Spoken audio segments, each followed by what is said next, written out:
What's going on, guys? Welcome back to the channel. Thank you for watching another video. Today we're going to be working on the Mini Cooper. I'm going to be installing another blow-off valve in this car. It's not going to be another forged one. I actually sold that valve. I'm switching up the setup. I really did like the valve, the forged blow-off valve. It sounded really good, but I had a weird issue where sometimes it was getting stuck open or sometimes getting stuck closed. I ended up rebuilding the valve. I would re-grease it constantly and it was still giving me issues. I don't know if the solenoid was bad or what was causing the valve to not work properly. So I ended up just selling that, and now I'm going to be installing this guy right here. I ended up buying a TurboSmart blow-off valve for the Mini Cooper, and gonna unbox it, see what's inside, and then get to installing it in the car.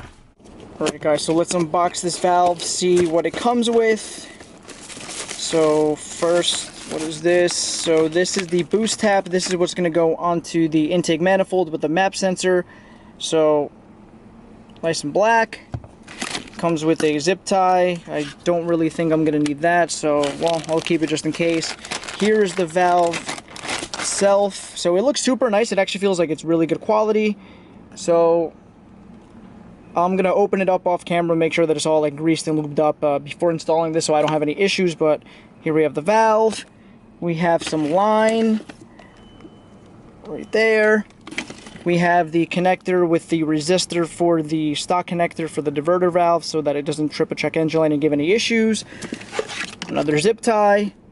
Some hardware. Oh, this is nice. It actually gives you new bolts for the valve, but I'm just going to save these as spares just in case. Oh, and it even gives a longer screw for the map sensor and the boost tap when they are put together, which is really nice that it gives you a new screw for that. I really like that. Some instructions to find online that we don't need. And okay, it also comes with an extra O-ring gasket for the valve in case, I guess, the one in the valve actually wears out. So that's everything it comes with. I'm gonna go into the hood, install it, and see how it sounds and how it drives at the end of the video. Hey guys, real quick, this extra gasket O-ring that I thought came with the kit, I didn't realize that it fell off the bottom of the valve. So this is not an extra one. You need this or it might cause a leak. So this just pops on the bottom of the valve like so, and you are good to go. So yeah, that is not an extra gasket. Just wanted to let you know before I start with the install. Alright guys, so this install is going to be literally identical to the forged blow-off valve one. So I always start with removing the coolant reservoir just because it's easier to get tools in there, and then we're just going to be removing the intake to get that out of the way because we have to access under the air box right here so that we can get to the map sensor and install the boost tap with the map sensor. So let's get that out of the way and undo all of this. Again, these installs, they're pretty simple, and like I said, it is going to be very similar to the forged one, so nothing different there. And like I said, the forged one was just giving me some issues, which was kind of annoying, to be honest, and I was just tired of dealing with having to re-grease the valve constantly. And I don't know, maybe the solenoid was bad. Like I said, I'm not really 100% sure. I even rebuilt it, you know, with a fresh piston and a fresh spring, and made sure to use the right grease, and I still was getting issues regardless, so that kind of sucked. And obviously we're going to be working down in this area right here with the valve. It's just going to be a 5mm Allen. So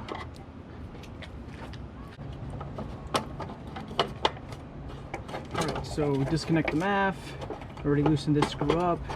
This entire thing comes off. And this bottom air box you just pull off out of the grommets when you give it a good tug. There we go. So now we have exposed here the map sensor, which this is going to be the first thing I'm going to do. I'm going to take the boost tap and put it together with the map sensor. So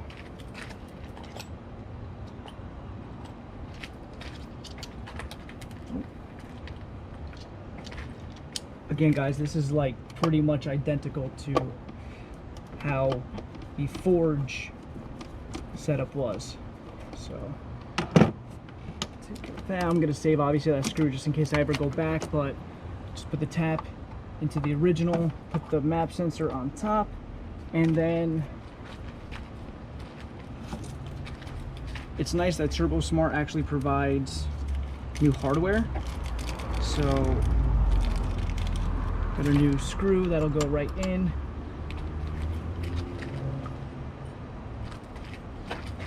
Should be the right size, a little smaller.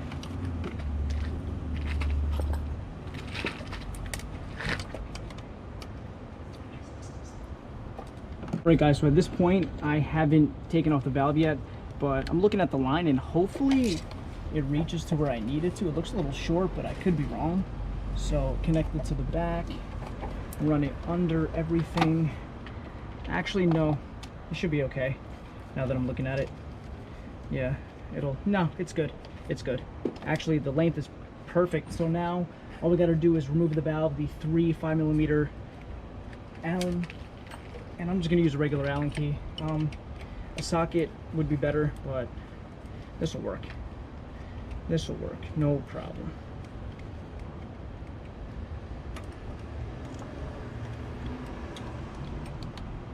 I'm going to be reusing the hardware that I have. I'm just going to save the hardware that TurboSmart provides.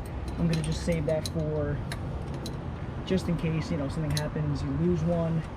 These engine bays like to eat any kind of tools that come their way, so yeah.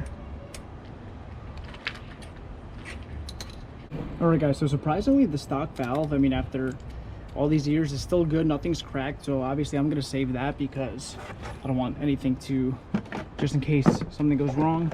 And now I'm just going to take the connector and put it into well, this is the resistor. I'm going to put it into the stock connector and tuck this on the bottom, so that's going to be out of the way. That's going to cause the system not to freak out. And now finally we're going to install the valve. So same procedure. Now we're just going to work backwards. This valve seems like it's going to be easy to go in because it is a little smaller. And there we go.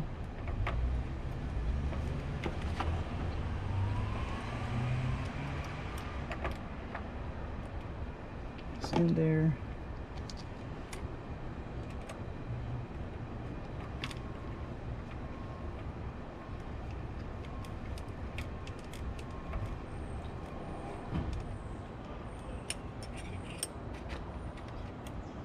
You don't want to over tighten it either, so you don't strip out anything, don't cross thread anything. So it's nice and tight, it won't leak.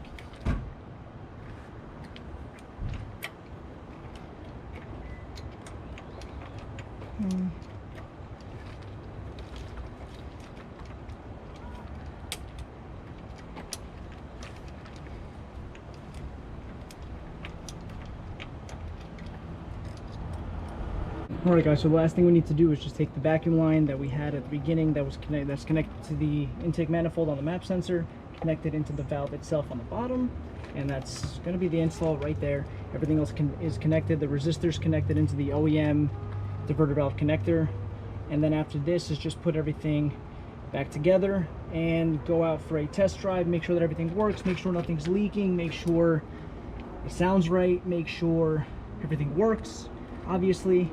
So I'm gonna put this back together and go for a test drive. I'll take you guys with me and see what it sounds like, how it performs, how it feels, and I'll give you my thoughts on it.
All right, guys, moment of truth. We're gonna start the car up and see if there's any check engine lights. Obviously, if something isn't right, if it detects like a vacuum leak, or if I didn't push in the resistor on the original diverter valve connector on correctly, then it'll probably throw a light. So this is just to make sure.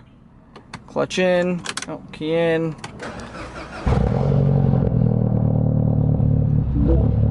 All right, so we got no lights. All right.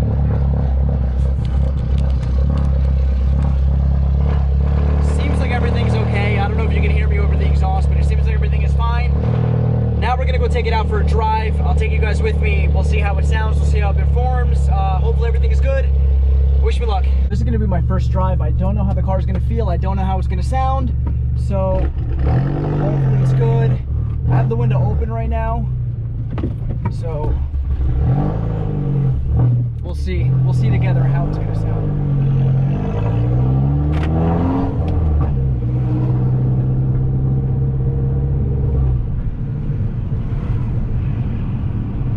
Alright guys, I'm gonna get on it a little bit, let me see. Alright, so it feels good. I'm not getting too much like induction turbo noise. I might have to adjust the valve a little bit. But yeah, I'm getting no like blow off at all. Yeah, so I'm getting zero blow off. So I mean the car feels good, it's driving good, but I'm getting no like flutter, kind of obviously what you want. So yeah, I'm getting zero. So I'm going to go back to my place, readjust it, and then come back out for a drive. I'm gonna end the video here, guys. Thank you for watching again. The TurboSmart valve, the car runs really well. I'm gonna try and figure out to see if maybe I could get some more turbo noise out of it. Like you can hear some flutter, but it's nothing like the Forge one used to be, which I personally thought the Forge valve like sounded amazing, which is the huge appeal I had towards it, but the car just didn't run like great with it. I guess it kept getting stuck open or closed or whatever. So with this valve, the car's running amazing, but I'm getting just small flutters here and there. So I don't know. I'm gonna play with the valve, adjust it here and there, and see if maybe I can figure out why I'm not getting as much induction as I did with the Forge valve. But hopefully you guys enjoy the video. Like, comment, and subscribe. It lets YouTube know that I'm doing a good job, and I'll see you guys next time. Have a good one.